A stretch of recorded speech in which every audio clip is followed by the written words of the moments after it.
Hello, I am Bridie from Mary Maker Studio and I'm so excited to have you here where you will turn one of these into one of these. Now, similar pendants retail for thousands of dollars and very soon you will be able to make your very own which fits in with the colors of your house for a fraction of that price.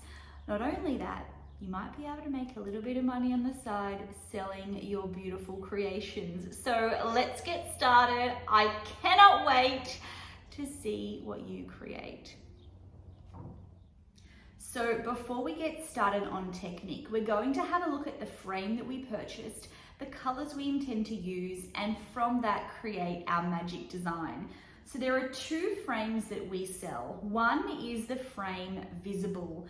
So we can see the metal external frame within the design. Now with this frame, I've chosen to really amplify and make this stand out. This is an option to you. We can also choose to have it blend into the background. So this frame, it has the black frame on the outside, but I've applied the pattern so it's in a little more of a subtle representation, I guess you could say. So when looking at the frame you purchased, the colors you choose, you can choose your frame to stand out or to blend in. This is up to you and your desired effect. Our other option is the hidden frame, where the frame's on the inside of the piece. Now you can choose to create a really fun block work or a colorful piece such as this. There are so many options, but if you recognize the difference between frame visible and frame hidden, you're going to get a really different look. It's at this point we want to work out, do we want our color to stand out and be the centerpiece, or do we want a really striking look here? There are so many options for you, and this is probably why you'll want to make more than one or two or 10. Let's get going. Now I've chosen my colors that I'm going to use and I have my shuttles here. We are simply going to apply the wool onto the shuttle like this. Now I have designed these specifically for making your pendant lights. They are really thin, so you will see why that comes in handy. This is going to make it so much easier to get this on there. All we need to do is start wrapping it on.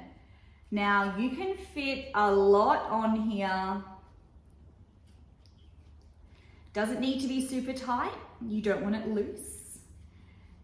We're just transferring the wool from one roll to these master applicators. Once you have all your colors on your shuttles, then it's time to really begin.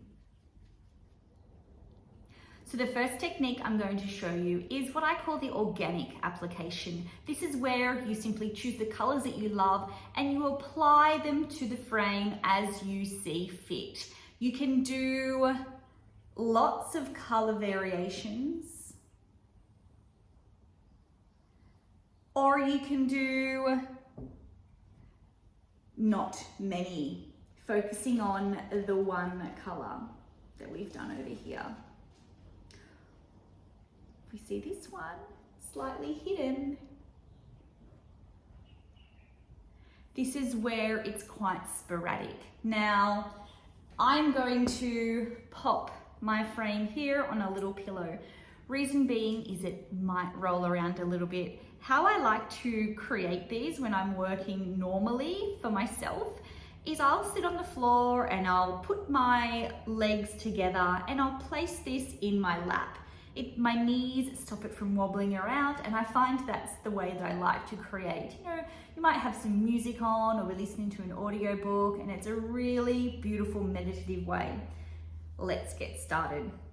So I am going to take my first color, which is Mauve Mist, and I'm going to simply tie an overhand knot around the top. So a simple knot.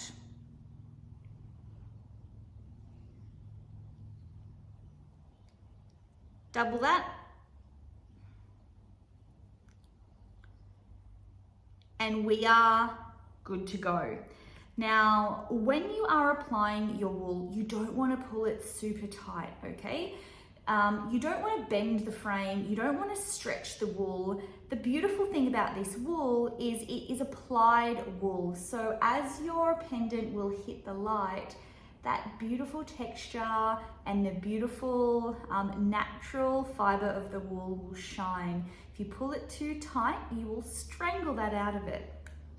Okay, so there is a process of going back one way in a straight line and then looping the other way as we come back. The reason why I do a loop only one way is if you can imagine, this is one bit of fiber, okay? Going down and up. When we have a look at our frame, this section is thinner than this section.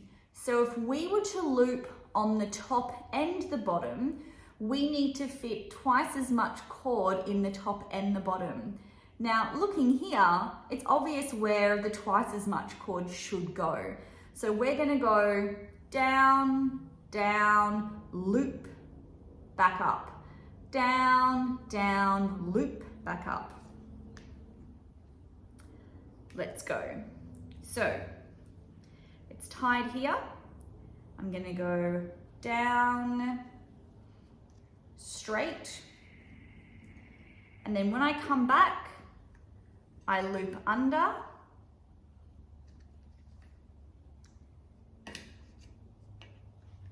and back. So this time I'm going down, straight,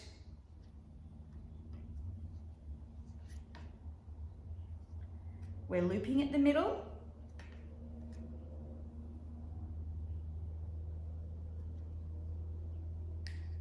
and going under. This is a little bit tricky, doing it for you guys. Down, straight. And what do we do in the middle? We loop it. Now, you always want your loops to go the same direction. So if your loops always sit above your wool, make that best practice.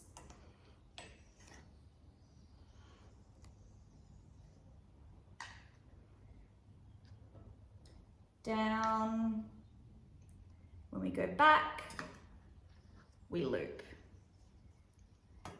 Down,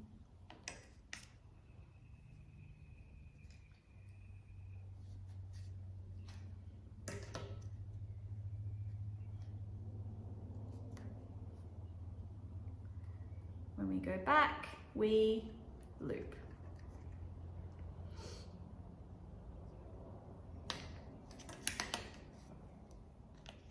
This is much easier sitting. Down,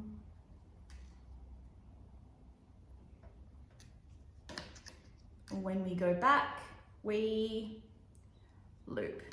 Now you will see as I'm working, this, because there's no resistance, it can start to fall away. Just be mindful to keep it close, and you want it super close. When we get to the end, we actually squeeze it up as tight as we can go, because the more fiber in there, the bolder the color and the more luxurious it looks. So I'm gonna keep going on this. You can join me back in a little while where I'll show you how to change color, but all I'm doing is the same process. I'm going around the end, coming back, around the end, loop, loop. So you're only looping in the middle once. There'll be one straight line, one loop, one straight line, one loop, which creates not only a beautiful texture, but a beautiful unified pattern.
Okay, so here we have our first section of color, which is really exciting. Now you will see that I like to squeeze this down as much as possible. Remember, the more the merrier. Now, in order to change colors, this is a really simple process. What I'm going to do is pop this over here. I'm going to choose one of my next colors, green, and I'm going to cut maybe 10 centimeters down. Now I want the join to sit about here. So maybe 2 or 3 centimeters up. All I do is get these two fibers together, estimate where that will be, tie a knot. Now this is a strong hold, and remember, within your design, your cord is going to be pulling against each other. So this is all we need. Later on, when we are securing and beautifying these pendants, we can add some fabric glue. But at this point, we don't want the glue anywhere near it because it might touch something and not be totally dry. So we can keep our tails because we can actually use them later on to tie different pieces to. But all we do now is come back in and keep going. So, oh, I don't have my pillow. Let's see how I go. So one straight, one under,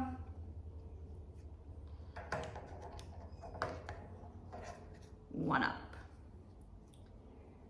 one straight, one under,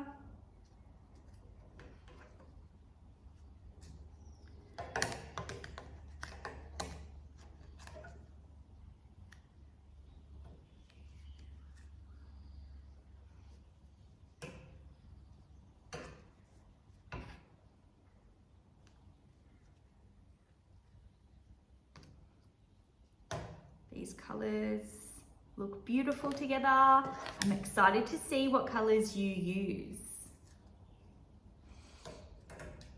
I'm a sucker for pinks and greens.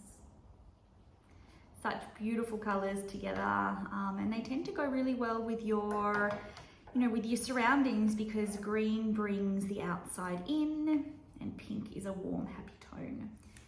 So together, it's a win-win.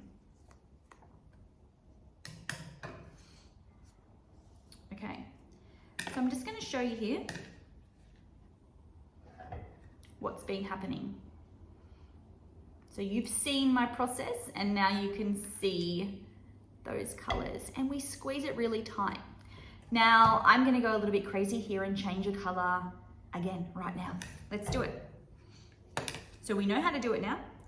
So we come down, give us a little bit of space. Let's go this. When you choose colors that work well together, it doesn't really matter where you place them because it's going to be really organic. Don't spend hours and hours going, oh, I wonder if I should do 10 rows or 5 rows or what color next. There's so much time to play with your design as you move around. This is where the fun is. And like I said, I dare say you will be making a few of these, so you can experiment as we go. Let's see, it's a little bit down. See, it falls down. I just push it up with the string. Around. Don't worry about the loose threads. They are your friend.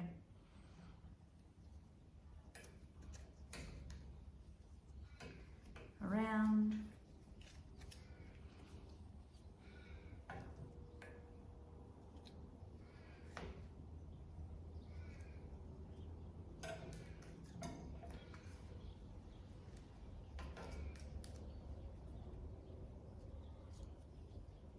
Around. What do we do here? We get it nice and tight. Now I'm going to finish off the rest of this one. I'm going to add some white, bring back those colors, and I will see you soon when I'm about over here. So here I have, which may look like a finished side, but what I'm going to show you is just how serious I am about squeezing as much wool as you can in here. Now this is the side I'm working on, so I'm going to create some space.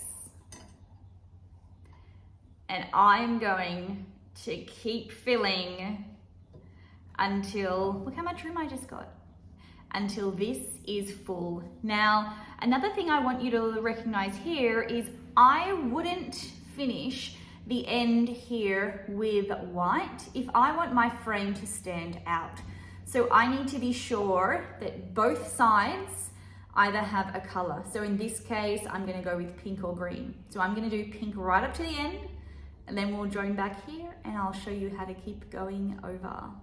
But look at all that space. That's maybe a quarter of the total size that I just pushed up the side. The more, the merrier. Let's get going. So here we are, and look at how much additional wool I fit in there. About, I would say 30 or 40 rotations. Now we are going to continue on, moving over to the next section. And it's as simple as I'm in the old section now. I'm moving under and I'm slowly going over to the new section. Now you will see I'm doing an under here to lock it in so I don't get, and I'll show you, so you don't get a piece of string going through it. I'm going to lock it in on the wrong way, but we're allowed to break the rules. And here I am now on the other side. So I am now on this side and I'm going to continue. So I'm going to, once again, loop over here because that's my pattern and continue down. Now, one thing I want you to notice here is, see the amount of string that I was able to fit in by squeezing it up. The reason I was able to do this is because of this magical tool. It's only 1.5 mil thick and it enables me to get right in those little holes there, squeeze through and really fill up this frame. That is going to give you a really luxurious effect. So I'm now on the other side. I'm gonna add pink for a little bit, then I'm gonna go back into our colors. I will join you a little bit around here where I'm gonna show you a special technique if you ever wanna add metallic. So we are nearly halfway, and like promised, I'm gonna show you how to add some metallic. Now, I have wrapped the metallic on our little comb, our shuttle, the same way. However, wool is really soft and versatile, and metallic isn't so. So we do attach it and we do work with it in a completely different way. Now, let's just get to it, shall we? Okay, so you know that when attaching two fibers together, we come off the end, yes? And we loop over as practiced. Now, metallic is different. The reason why we do it different is because it takes up a little bit more space and it doesn't fit into the wool. Two bits of wool, because they are twisted, really end up morphing into the same piece. But metallic's a little stronger and we need to manipulate it, let's just say. Now, I'm gonna join the metallic about here, so about that level. Similar, I'm just going to do an overhand knot and I'm going to pull. Now, typically, just cut those a little shorter. Typically what we've been doing is going over, correct? But this time we are going to go under. And we're going to go up. And we're going to go around. And where we typically loop all the wool, I'm going to go straight down. Now with metallic, you might only want to do 2, 3, 4 rotations. I'm going to do 4. So loop it, back up, around. Now I'm not going over and under that, I'm going straight down. That's enough for me. Now, how you attach this when you're applying another wool, is as normal. So I'm going to come off the end and I might do some pink.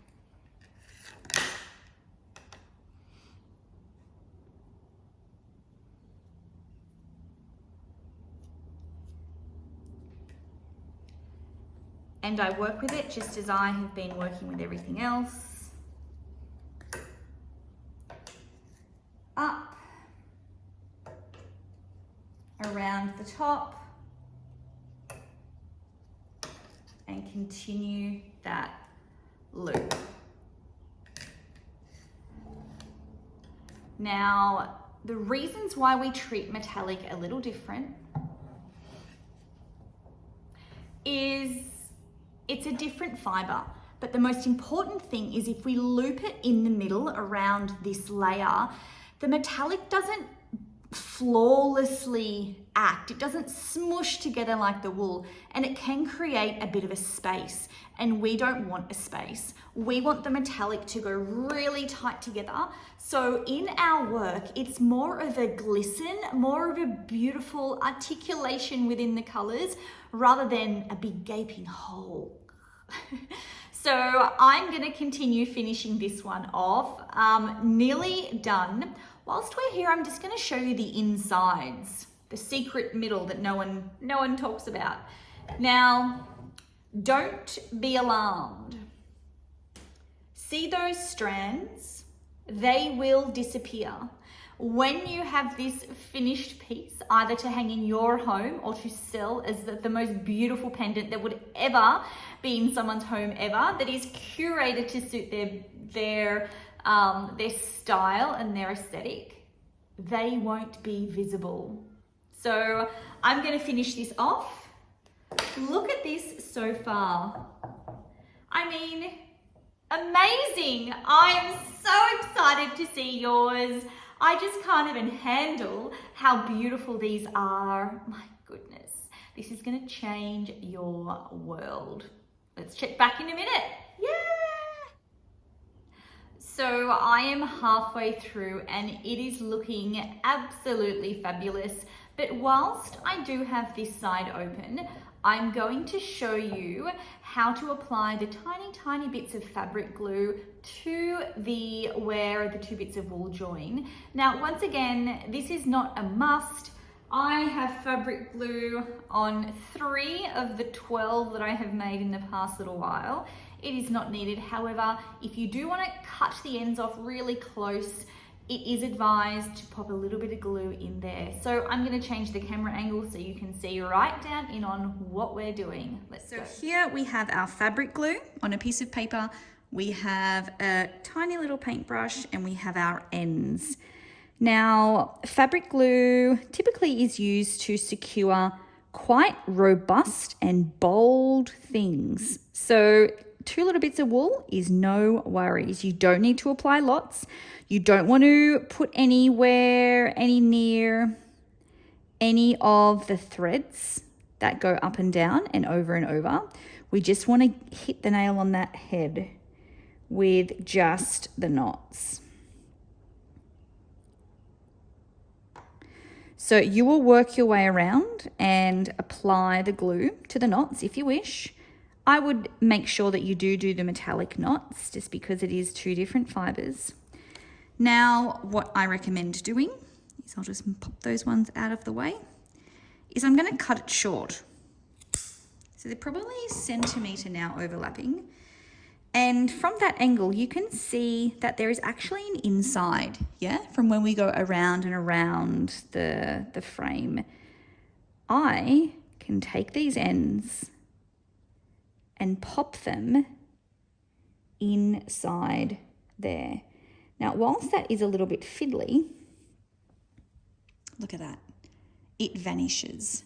So this ugly inside that we have whilst making will end up being just little dots. Work your way around. How I typically do this, because it is when I'm finished, is just by going down. That's why we do all the joins at the ends. I just find the top and glue. So I'm going to teach you the technique how to create this striped look. We are going to be creating this striped look on the reverse side of this sample frame we are making up. Now, using the same colors, I need to decide what area I want striped and what area I want flat color. Now, I'm going to do the flat color down here, and I'm going to do it in sage green. So, like when we always attach straight to the frame, it is a simple overhand knot.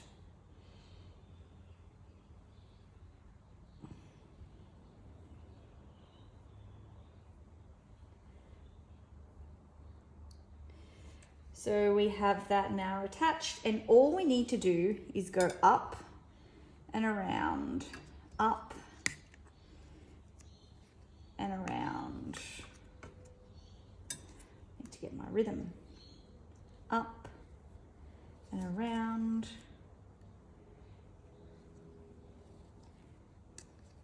What you will need to do here is count.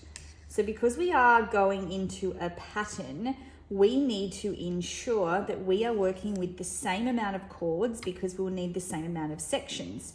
So for instance, if you want 6 sections and you fit 60 runs here, you are going to have a pattern which includes 10 strands per color change.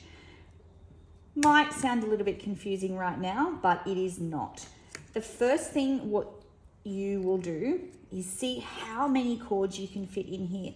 That is your priority, and you want them to be even and a number that you can divide your amount of sections into. So I want to have 6 sections here, which means however many chords I have here, such as if I have 58 chords, I'm going to squeeze in enough to have 60. If I have 87 chords, I'm going to squeeze in enough to maybe have 90. So I can divide those evenly.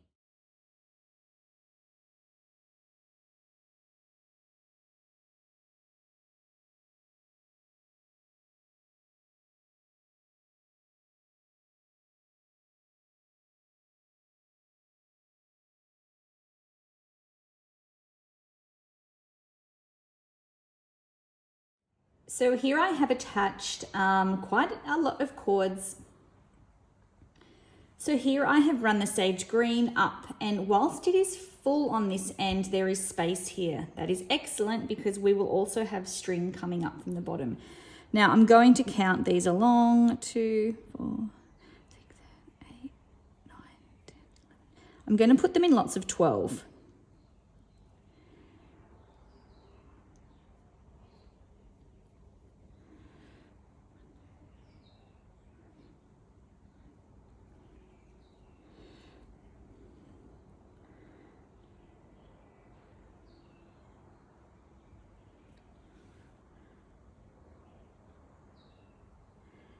Amazing. So I was counting as I was going, and I recognized that lots of 12 would work well. Now, I did say I wanted to do 6 color changes up here, but I might do 7. The reason being is I will have pink on both sides. So pink will be hitting this white frame, white, pink, white. Pink will also be hitting this white frame. So it'll make the frame stand out.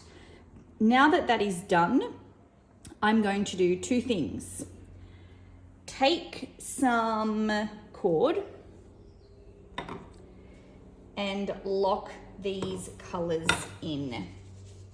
So I'm I'm going to get a piece of cord in a color that I'm not using.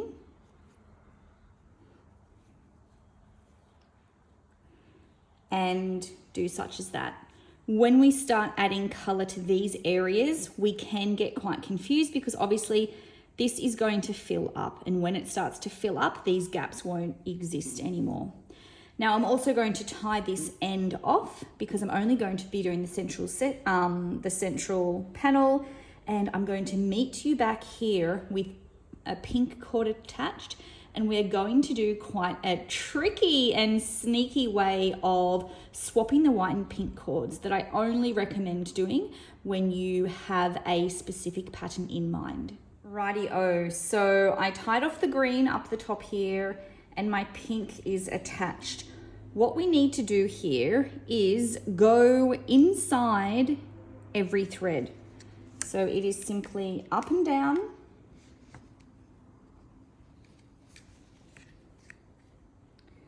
around, move the pink over, move a green over,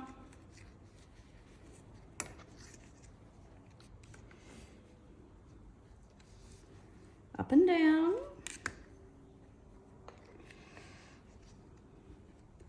move the pink over, move the green over, up and down, move them over, up and down, move them over,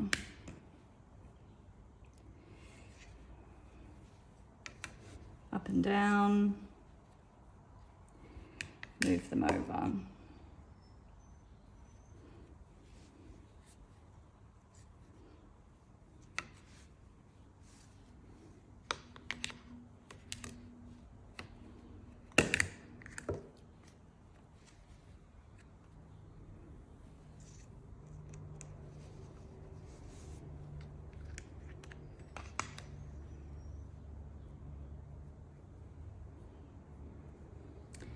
You'll start to see your beautiful pattern emerge.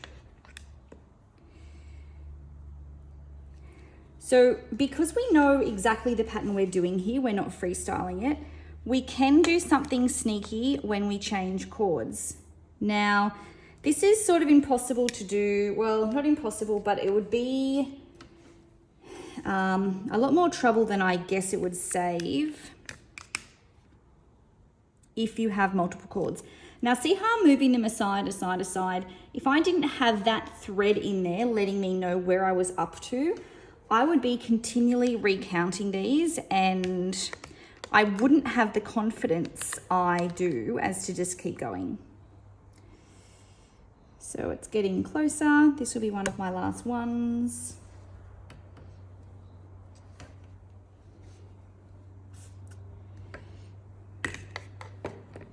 Now you need to remember here, I started before the green, so I will finish, the green will be on the end, yeah? So the next one for me to do is white.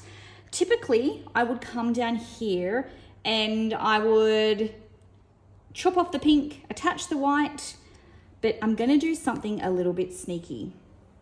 I'm gonna finish off that one. And then I'm going to attach the white and hide the pink within it. This will give a beautiful, flawless, polished look. Now I've got the pink, yep. See how I'm just gonna put that up there. Now I'm going to attach the white down here. Same as we would attach any white. I'm sorry if this goes out of frame a little bit. Definitely easier to do this sitting on the floor with your legs holding it still.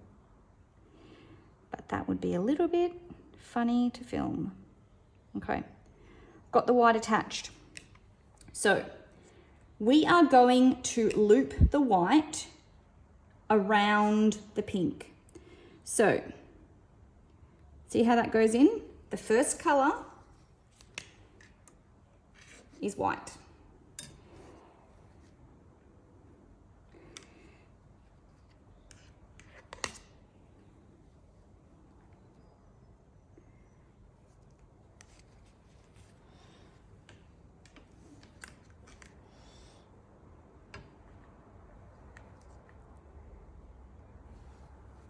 So I'm trying to sort of forget that the pink's there, even though I can see it.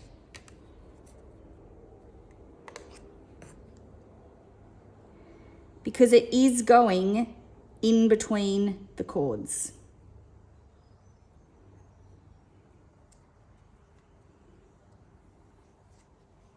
So see how I'm actually going over the pink cord. And now I'm going under the pink cord.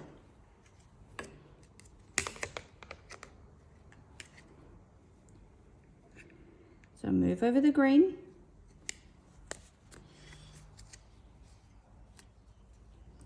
I'm going over it.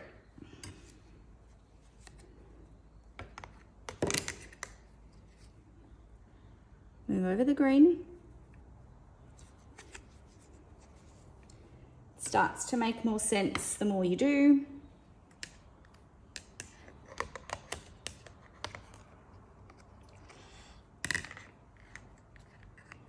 It's more important than ever to ensure that your cords are straight and flat. Once again, having that chartreuse string reminding me what's next is very helpful.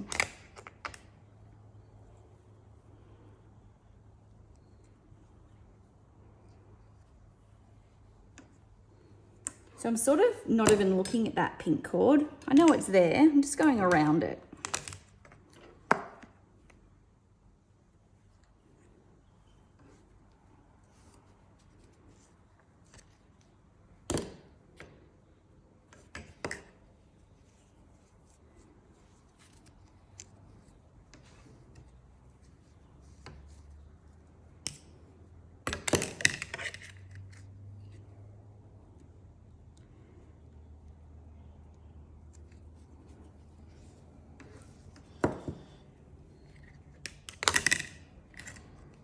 These little shuttles are amazing.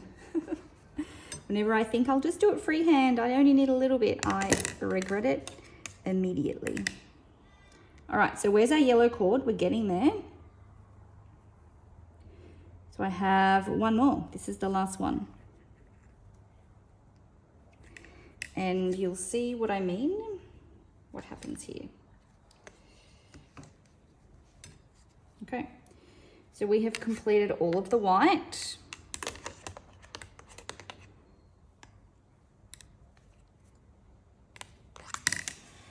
Now,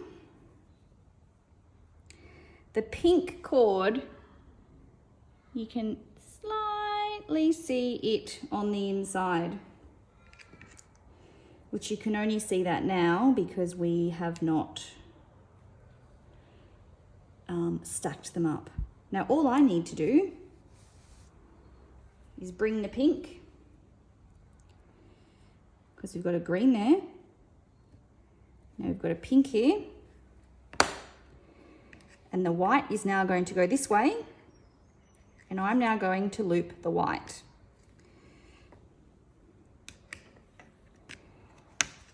So the inside of this will have no loose threads. You won't need glue, it'll look incredibly polished. It may seem a little bit tricky to wrap your head around now. Trust me, it is not. You'll be whipping these out.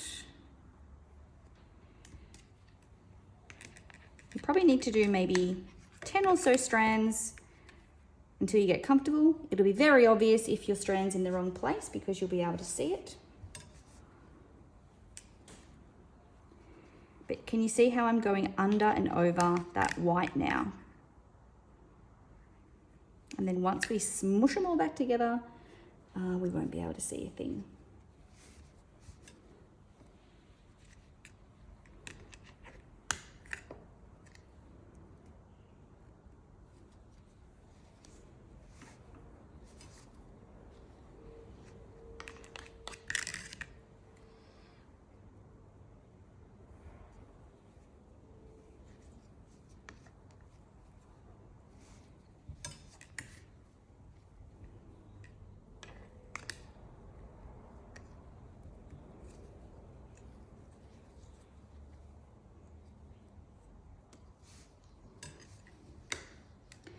I'll show you one more change and then I'll meet you at the end.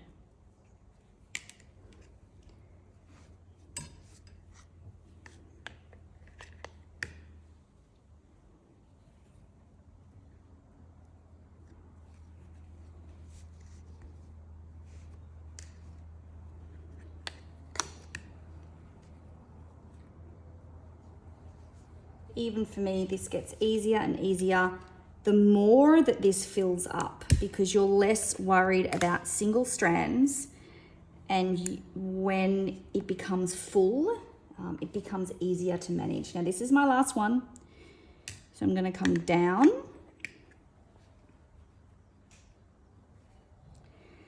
and then I'm going to come down and across, but I'm going to swap. The white's coming back.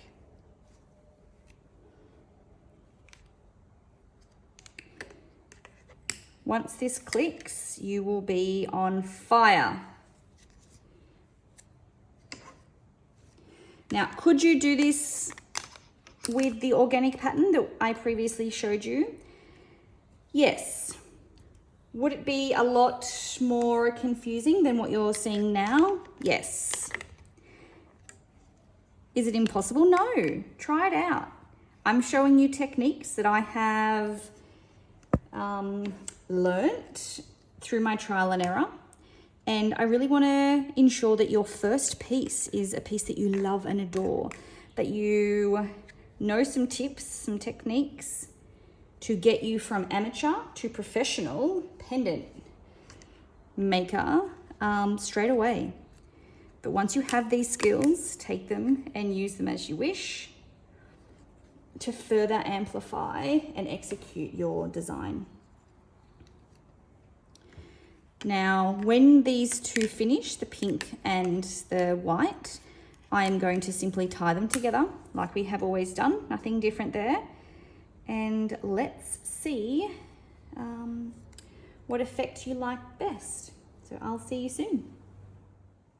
So here we have a finished section, and I'll flip it over for you. If we can look down there, there are no cords.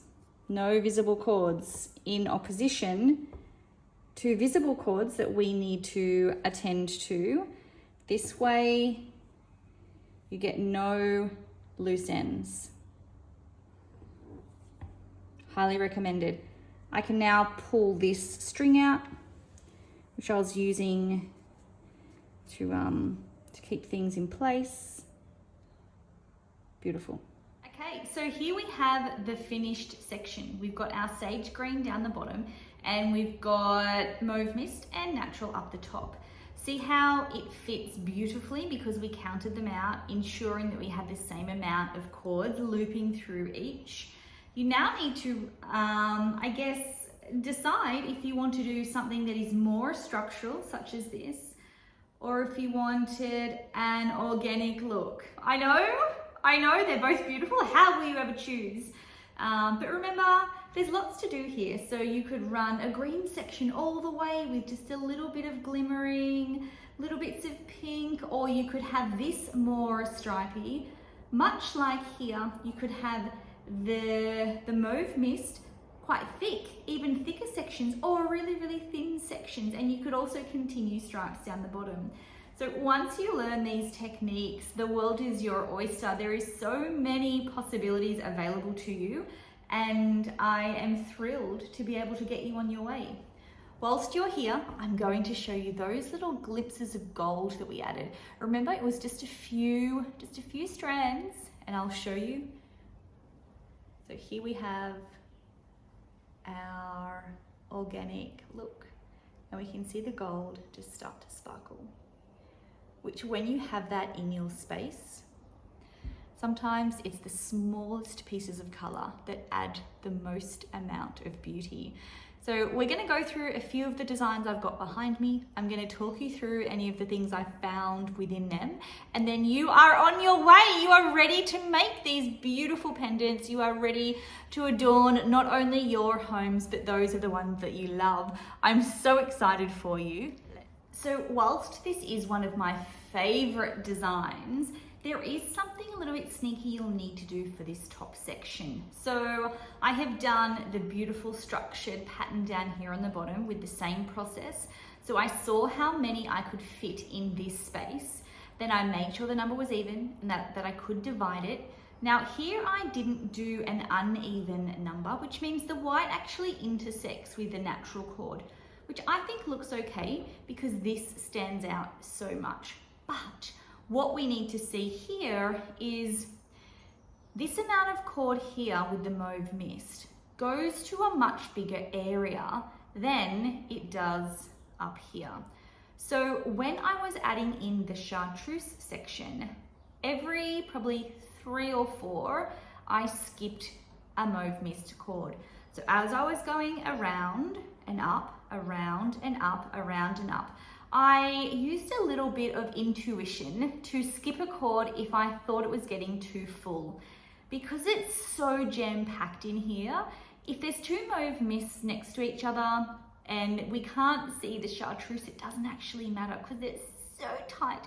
They all blend in together anyway. So when we are going from a smaller space, even smaller, to a large space, we can have the idea and the great initiative to skip a cord if and when you need it. It makes it hard if you are sticking to a structural pattern, but because here it is a block color, we can get away with it without anyone knowing. So here we have again the beautiful lotus shape, which is a fan favorite amongst everyone here. Now, I've kept this really plain because the black looks so beautiful and so elegant and so classy on its own. So I added the sage green with neutral down the bottom, and I did it the whole way around. We don't always need heaps of color and heaps of things to look at. Sometimes simple is best. This is a standout piece. It is absolutely divine. I actually have this on show in my house, and it brings such a beautiful, classy elegance, whilst a pop of fun as well. So you don't always have to be fancy. You can add some really sophisticated style to your house by keeping it plain. Now, totally going against the idea of plain, but whilst still keeping it simple, you can really use block colors to create some fun and to create a beautiful talking piece within your house.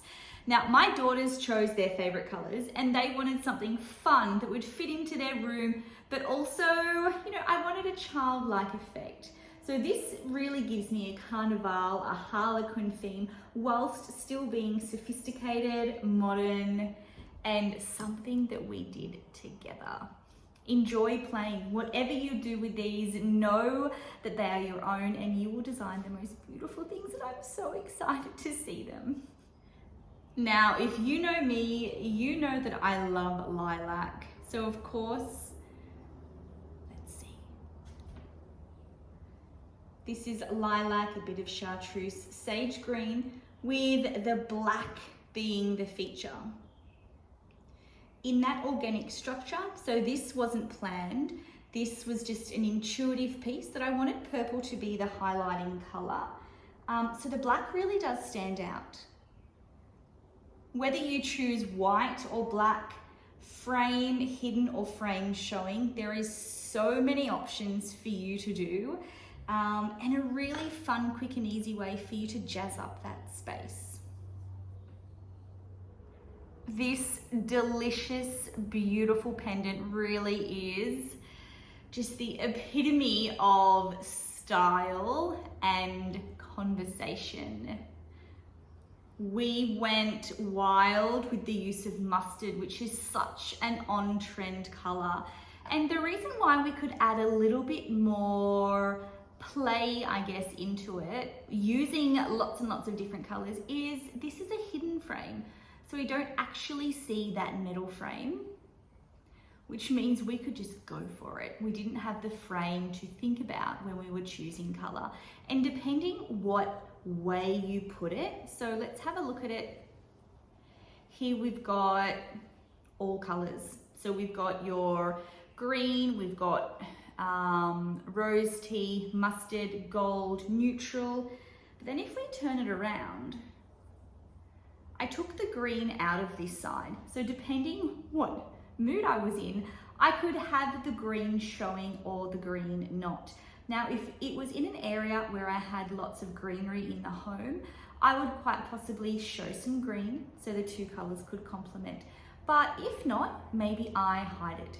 Up to you. You will just adore playing with these colors, and to get ready because you will want to make more than one. Well, more than one. Now, I guess for me, that's it. So I'm going to bid you adieu, and I will see you next time.